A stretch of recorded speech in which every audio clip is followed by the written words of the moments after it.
കേരളത്തിന്റെ വിദ്യാഭ്യാസ രംഗത്ത് കേന്ദ്ര സർക്കാരിന്റെ PM ശ്രീ പദ്ധതി എന്ന RSS അജണ്ട നടപ്പാക്കുന്നതിനുള്ള ധാരണാപത്രത്തിൽ ഒപ്പുവെച്ചതായ വാർത്ത ഞെട്ടലോടെയാണ് നാട് കേട്ടത്.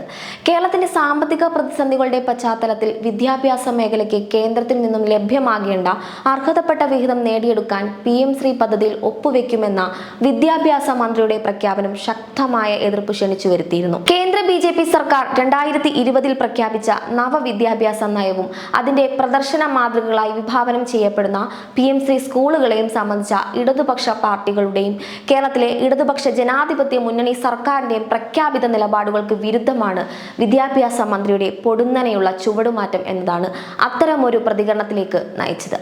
PM ശ്രീ പദ്ധതി സംബന്ധിച്ച അജണ്ട മുമ്പ് 2 തവണ സംസ്ഥാന മന്ത്രിസഭയുടെ പരിഗണനയ്ക്ക് വന്നിരുന്നു. CPI മന്ത്രിമാർ വിഷയത്തിൽ പാർട്ടിയുടെ നിലപാട് വ്യക്തമാക്കുകയും അത് രാഷ്ട്രീയ തലത്തിൽ PM ശ്രീ പദ്ധതിയോടുള്ള CPIയുടെയും ഇടതുപക്ഷ പാർട്ടികളുടെയും ജനാധിപത്യ മതേതര ശക്തികളുടെയും വിമർശനം അതിന്റെ പ്രധാനമന്ത്രി ബ്രാൻഡിങ്ങിനോടുള്ള എതിർപ്പല്ല, മറിച്ച് അതിന്റെ ഉള്ളടക്കത്തോടും ലക്ഷ്യത്തോടുമുള്ള വിമർശനമാണ്. PM ശ്രീ സ്കൂൾ പദ്ധതിയുടെ 1 ലക്ഷം ഇന്ത്യയിലെ സ്കൂളുകൾക്ക് മാതൃകയാവുന്ന തരത്തിൽ അവയുടെ അടിസ്ഥാന സൗകര്യ വികസനമാണ്.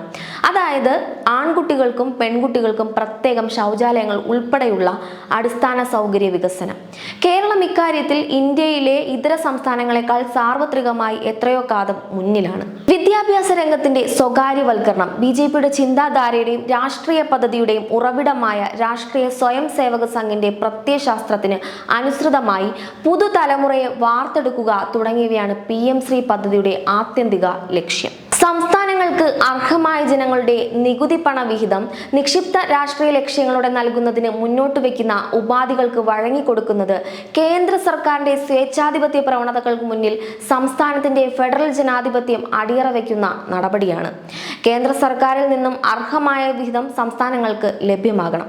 അത് സംസ്ഥാനവും കേന്ദ്രവും തമ്മിൽ ഒരുതരം ജന്യ കുടിയാൻ ബന്ധമായി അധപതിക്കാൻ അനുവദിച്ചുകൂടാ. സംസ്ഥാനങ്ങളിൽ നിന്നും പിരിച്ചെടുക്കുന്ന നികുതികളുടെയും തീരുവകളുടെയും അന്യായമായി കവർന്നെടുക്കുന്ന സെസ്സുകളുടെയും പൊതുനിക്ഷേപത്തിൽ നിന്നും പ്രകൃതി വിഭവങ്ങളുടെ വിനിയോഗത്തിൽ നിന്നും ലഭ്യമായ വരുമാനത്തിന്റെയും ന്യായമായ പങ്ക് സംസ്ഥാനങ്ങളുടെ ഒരു അവകാശമാണ്. അവ ആരുടെയും ഔദാര്യമല്ല. അത് ലഭിക്കാൻ കേന്ദ്രം നിക്ഷിപ്ത രാഷ്ട്രീയ ലക്ഷ്യങ്ങളോടെ മുന്നോട്ട് വയ്ക്കുന്ന അപ്രായോഗികവും അന്യായവും അധാർമികവുമായ നിബന്ധനകൾക്ക് വഴങ്ങിക്കൊടുക്കുന്നതിലൂടെ തുറന്നുകാട്ടപ്പെടുക രാഷ്ട്രീയ ദൗർബല്യവും അടിമ മനോഭാവത്തോട് ചേർന്ന് നിൽക്കുന്ന ബലഹീനതയുമാണ്.